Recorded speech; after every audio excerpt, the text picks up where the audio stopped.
Hello, everyone, and welcome to the Easy English Bible Study podcast.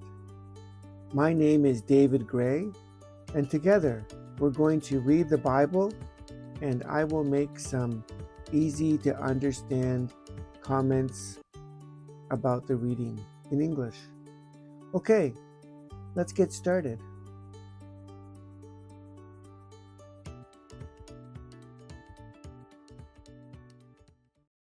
Hi again. Today the reading is for the fifth Sunday after the Epiphany. The fifth Sunday after the Epiphany, and the reading is from the Gospel of Matthew, chapter 5, verses 13 to 20. The Gospel of Matthew, chapter 5, verses 13 to 20. Okay, let's start with verse 13.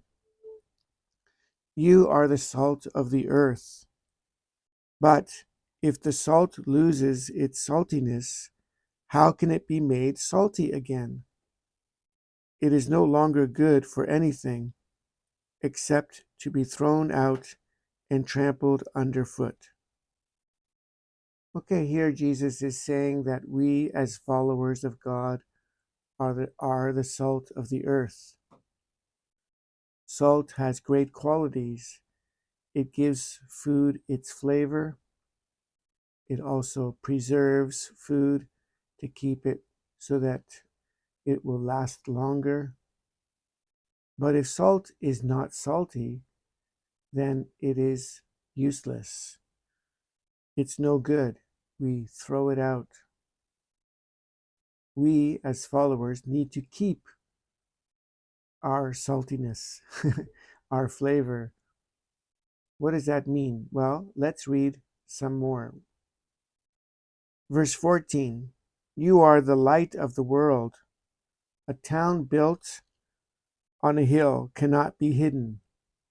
Neither do people light a lamp and put it under a bowl.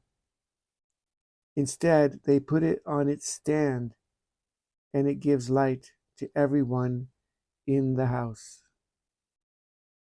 Right, we don't light a candle and then hide the light. The light is used so that we can see, so that there is not any darkness. Let's read verse 16. In the same way, let your light shine before others, that they may see your good deeds and glorify your Father in heaven. So we are to be salty. We are to be a light that shines to others. What does this mean? This is a symbol. It is a metaphor or a symbol to say that we are light or we are salt. It is a metaphor for good deeds, doing good things. When we do good things, we are the light of the world. When we do good things, we are like salt that gives flavor or preserves food. So here's the problem, though. Why do we do good deeds? If we do good deeds for ourselves, that is not good. If you don't mind, let's jump to another place in Matthew. Let's go to chapter 6 for just a moment. Chapter 6, verse 1. Be careful not to practice your righteousness in front of others to be seen by them. So be careful not to do your good works in front of other people so that they will see, oh, you are a good person. If you do, you will have no reward from your Father in heaven. So here Jesus is saying, don't do your good works in front of people if you want to prove, oh, I'm a good person. You want to show off. You want to show people, oh, he's good. What a good person he is. That's not good. But let's go back to chapter 5. And Jesus says in verse 16, in the same way, let your light shine before others, that they may see your good deeds. Okay, well, that seems to be the opposite, right? Well, not quite. Let's continue. That they may see your good deeds and glorify your Father in heaven. That is the key point. We are a light not to show that we are good, but a light to show the glory of God. We want to glorify the Father. We want to show how great God the Father is. That's what Jesus wants us to do. He wants us to be salty or a great light. Okay, let's go on to verse 17. By the way, the next part is talking about the law. The law. Verse 17. Do not think that I have come to abolish the law or the prophets. I have not come to abolish them, but to fulfill them. This is the main point of the next part. Some people thought that Jesus was trying to end the requirements of the law, that Jesus was trying to say, you don't need to follow the law. Some people thought Jesus was saying that. Why? Well, Jesus healed people on the Sabbath. Sabbath is the holy day when we should rest. But Jesus was not resting, he healed people. Also, Jesus talked to sinners, people living in sin, and he talked to tax collectors. Tax collectors, people who collected tax, were considered very bad people. But Jesus would talk to them. Jesus touched people who were not clean. He touched lepers to heal them. He touched a woman with the blood problem that was considered unclean, but Jesus touched her to heal her, and so on.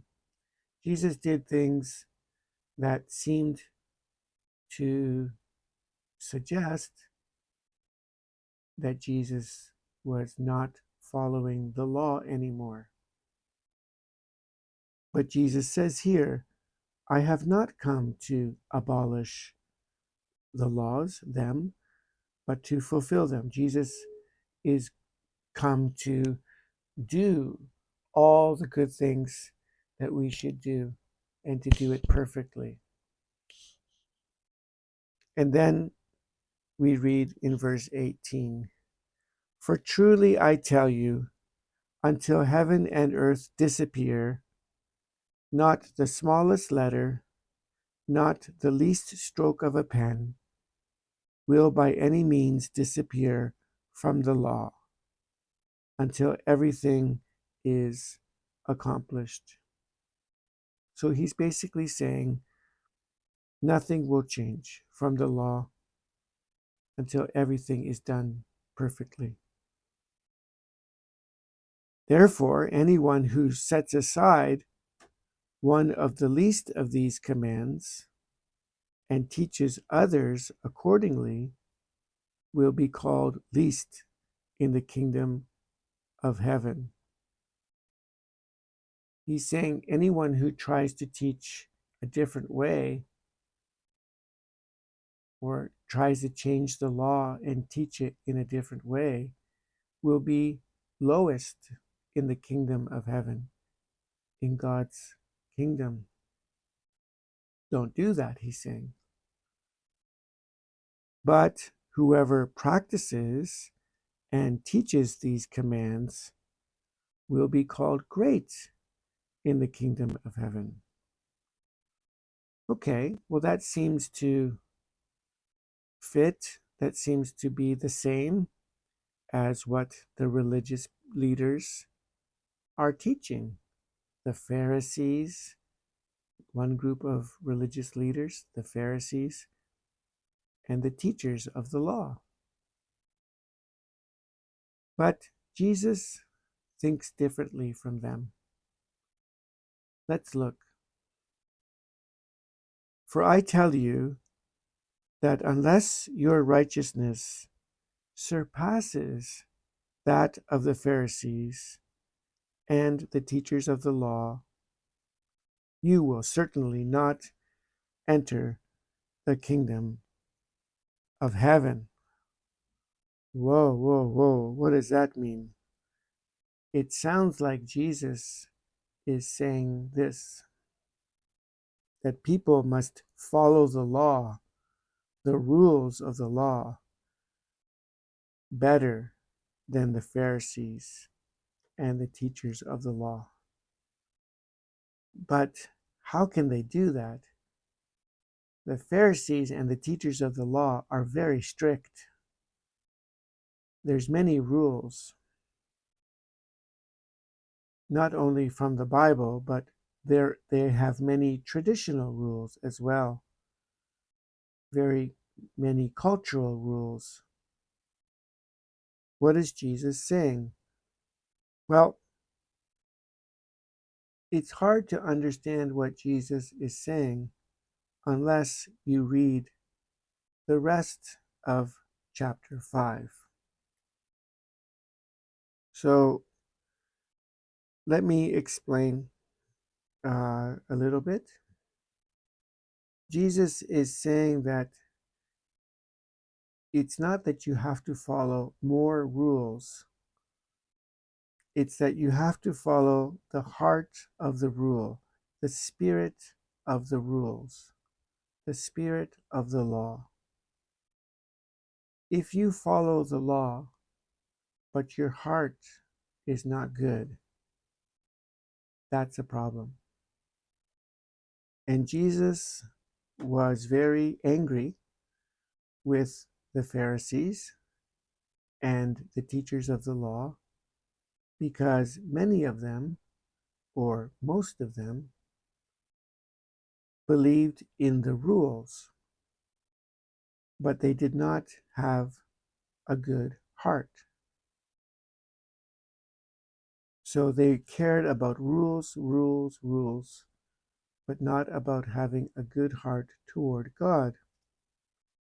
But Jesus cared about the deep meaning of each command, of each rule.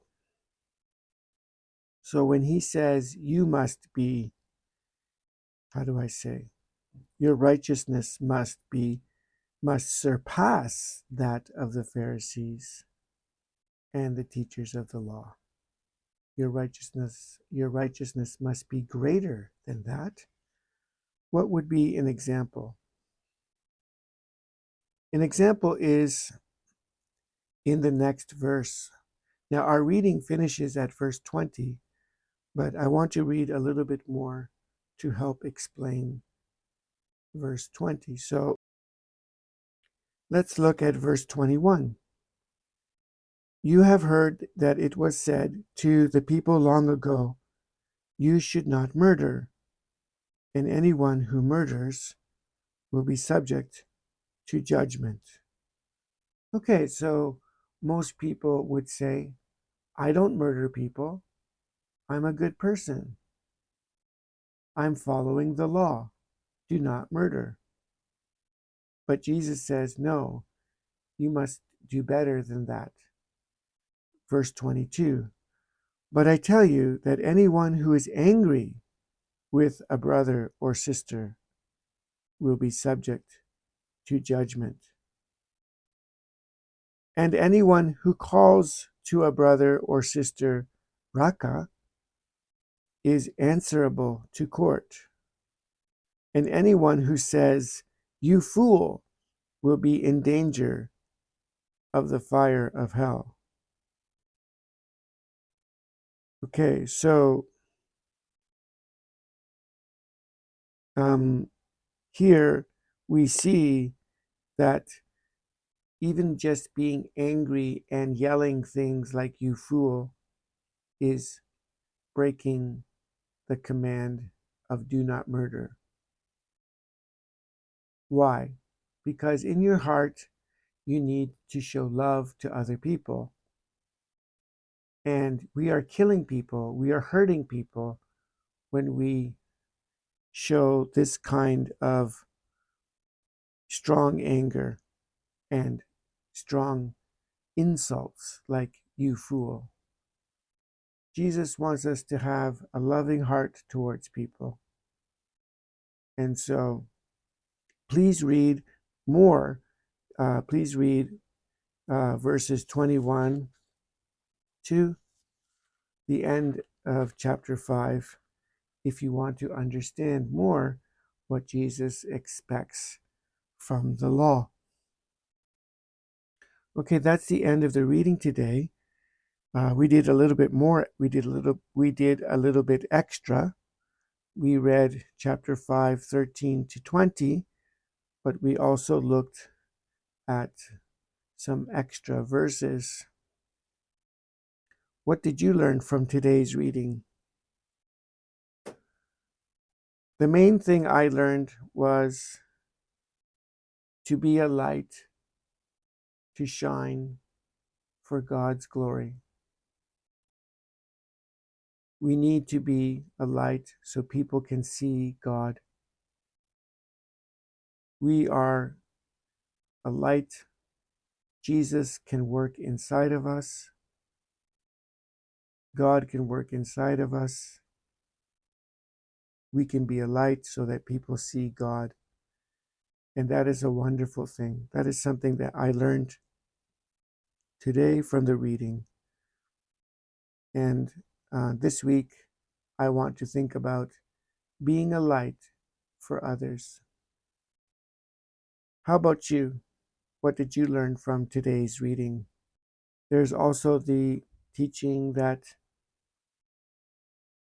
we should follow the law, but we want to follow the spirit of the law, not just rules. Okay, well, I hope that today's Bible reading was helpful for you. And remember, if you want to leave a comment, that is always great. And it's so nice to see that we have listeners from many different countries.